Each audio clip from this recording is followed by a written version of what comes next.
3 tenants moved in, only one walked out alive. Meet Kemi Adebayo, a 22-year-old university student who thought she'd found the perfect apartment in Lagos. Cheap rent, beautiful space, and a landlady who looked surprisingly young for someone who claimed to own property for 30 years. But Kemi was about to discover that some bargains come with a deadly price. It started when Kemi noticed the photos in Mama Funmi's living room. The landlady stood beside different tenants across the decades, but while the tenants aged and changed, Mama Funmi looked exactly the same, not a single wrinkle, not one gray hair. "Mama, this photo says 1995, but you look like you haven't aged a day," Kemi said during her first rent payment. Mama Funmi's smile faltered for just a moment. "Good genes, my dear. African women age gracefully." But Kemi's curiosity was already sparked. She began asking around the neighborhood about previous tenants. The stories she heard made her blood run cold. That fine boy Emeka who lived there in 2019. "One day he just vanished," said Ayabos,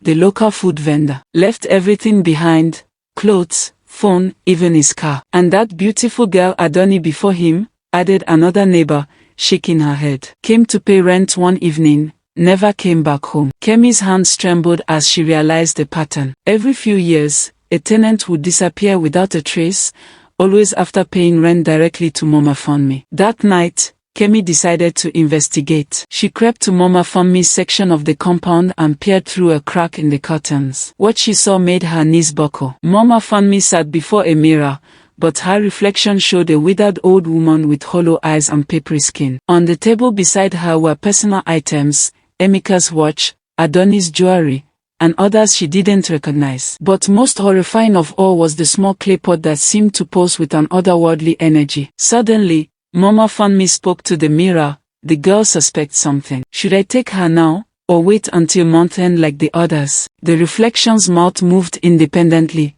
"Patience, daughter. The ritual is strongest during the full moon. Her youth will sustain us for another decade." Kemi stumbled backward, her heart pounding. She now understood the truth.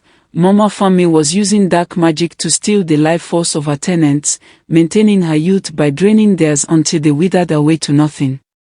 The next morning, Mama Funmi's behavior changed completely. Her usual warm greetings became cold stares. She began showing up at Kemi's door unannounced, claiming to check for maintenance issues. "You seem troubled, my dear," Mama Funmi said during one visit, her eyes gleaming strangely. "Are you sleeping well?" Kemi noticed she felt weaker after each encounter, as if something vital was being slowly drained from her body. Her reflection grew paler, her energy levels plummeted, and dark circles appeared under her eyes. The full moon was only 3 days away. Desperate, Kemi called her grandmother in the village. "Mama, I think my landlady is a witch. She's been killing tenants and stealing their youth." "Oh, my child," her grandmother's voice was heavy with worry. "You have encountered an ageless one. They feed on the life force of the young. But there is a way to break the curse." Her grandmother explained that the clay pot was the source of Mama Funmi's power. It contained the trapped souls of all her victims. But it could only be destroyed by someone with pure intentions during the exact moment of the full moon's peak. On the night of the full moon, Kemi snuck into Mama Funmi's room. She found the pot glowing with an eerie light, and she could swear she heard whispered voices calling for help from within. As she reached for it, Mama Funmi appeared behind her. "You foolish girl," the landlady hissed, her youthful facade melting away to reveal her true ancient form. "You could have lived a few more years, but now you join them tonight." But Kemi was ready. As Mama Funmi lunged forward, Kemi smashed the pot against the ground with all her strength. The effect was immediate and devastating. Brilliant light exploded from the shattered pieces, and the anguished screams of freed souls filled the air.